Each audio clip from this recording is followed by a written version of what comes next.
Ladies and gentlemen, boys and girls, from Eric Lima Shenanigans of 1977, it's Thursday, and you know what that means. It's time for the TNA Event Center report. And now here's the man to give you all the total non-stop action and impactful report, Mr. Eric M. Lima.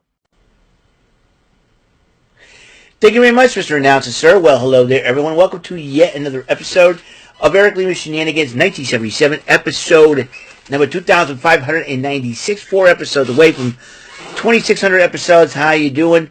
We just finished Anniversary 6, a little bit of a programming note that we're going to be doing the cameo of Mr. Tony Atlas doing the eulogy for Hulk Hogan next week. I think it wasn't available for us to. So the next 72 hours, and that means could be in between over the weekend, and we're probably going to do that next week. So just be well aware of that.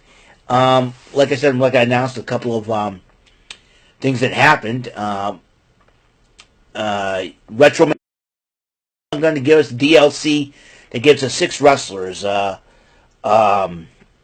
Demolition, Rock and Roll Express, Magnum TA, and Macho Man Randy Savage.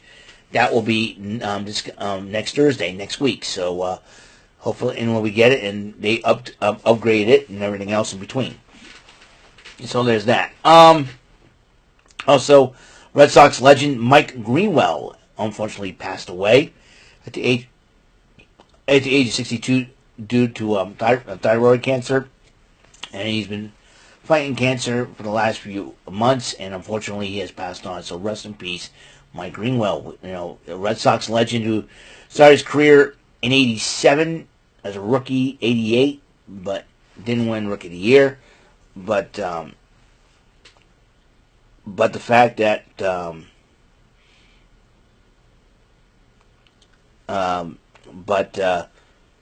nevertheless he made a huge impact for the Red Sox in 1988. That Morgan Magic that won them the AL East title. So to the Gator, rest in peace. Red Sox Nation will miss you. You're forever a legend. Now you can remember now as the great Red Sox player that you once you were when the Red Sox broke the curse in '04. Those Sox won it for you. So, and I say next year let the Red Sox win it for the Gator. Win one for the Gator. So there's that. So yeah, we had a good time. You know, Rant and Rave was over not too long ago, and I finally got a chance to watch TNA, and which is great. Finally found a site that can stop buffering and all that. But however, this is the TNA from the fallout of Showdown and the final Impact before Bound for Glory in Lowell, Massachusetts. And in fact, I'm going to make my picks and predictions for that. Let me just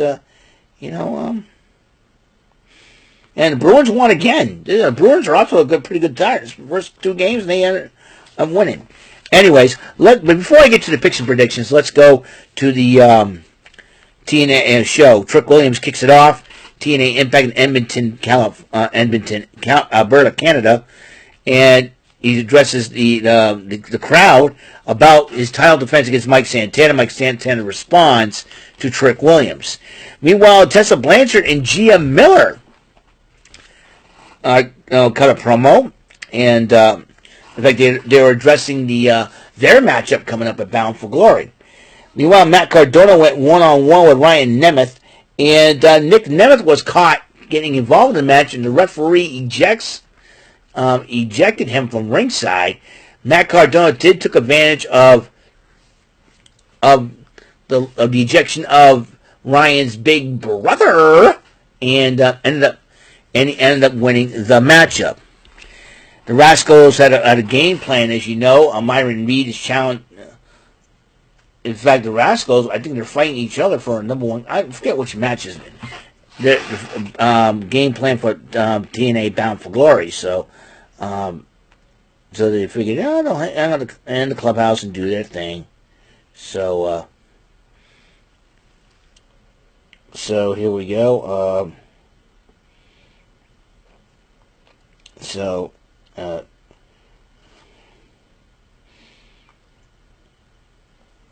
So there's that. Yeah, excuse me. Blech. It's been a crazy day, let me tell you. Anyways, so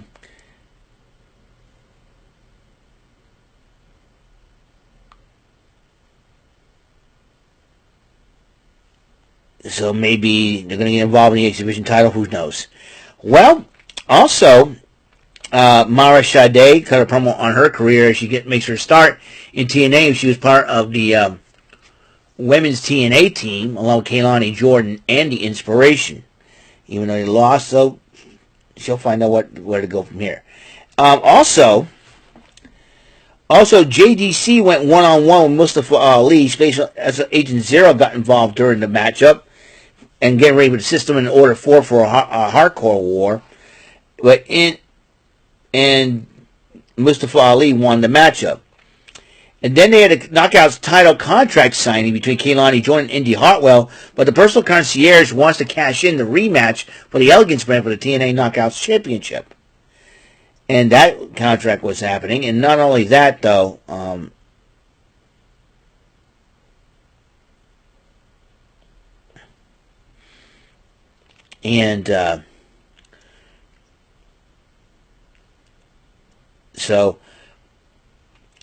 yeah.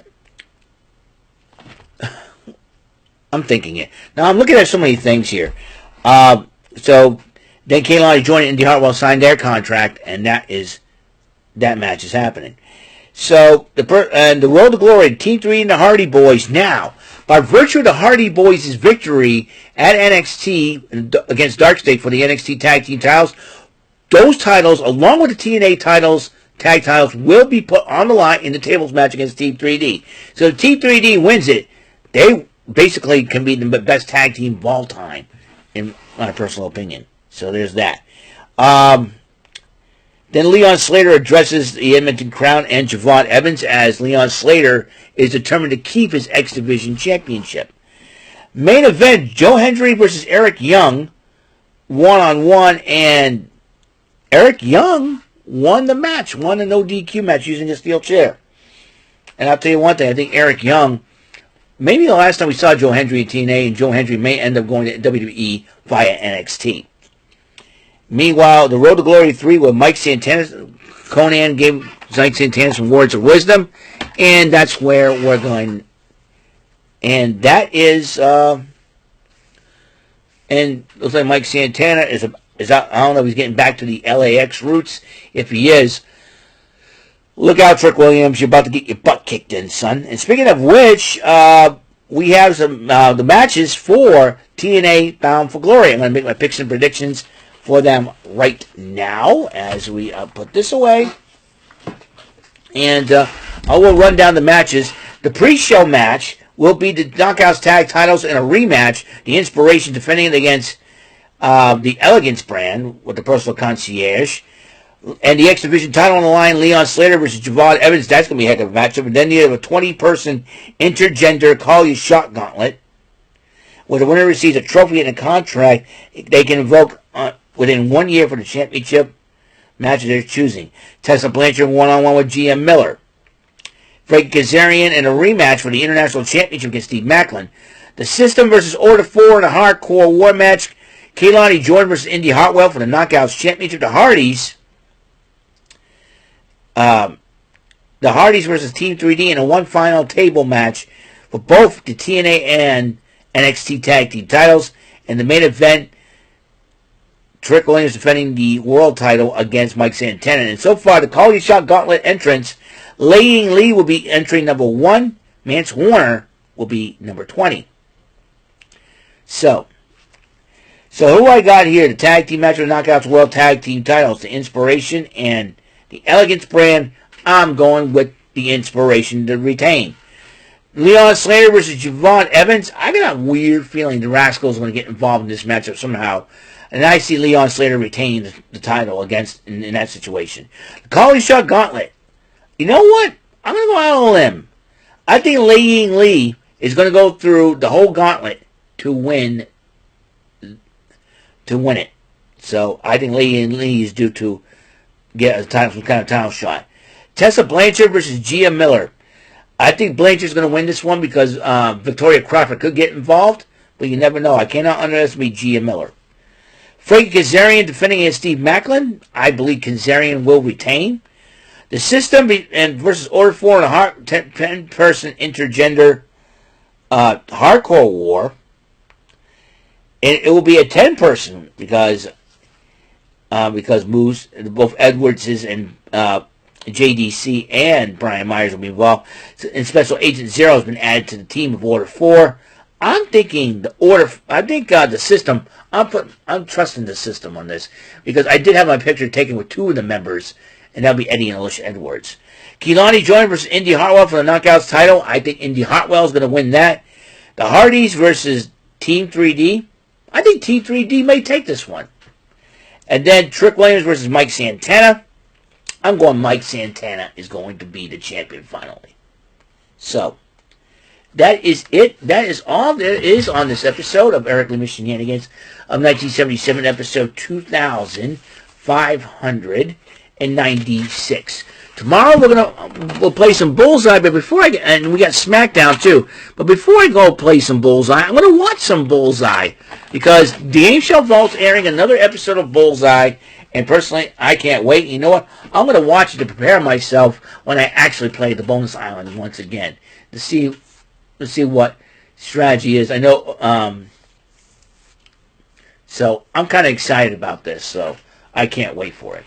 So. That's all there is. That's all there is to it. I'll see you guys on the next episode of the show. And tomorrow is Friday because now I got both the weekend off and I get paid. So I'm looking forward to it. So thank you for tuning in. I will see you in the next episode. Until that next episode comes rolling around, Mr. Announcer, take us home. That is all for today's episode of the show. This is Mr. Announcer speaking for Eric Lima Shenanigans of 1977. A Big Beefy E and do it for Bob Saget production and in association with a Raving Bull for 3000 Telepictures and Distribution. Thank you for watching another episode of Eric Lima Shenanigans of 1977. See you later on the next episode of the show. Goodbye for now.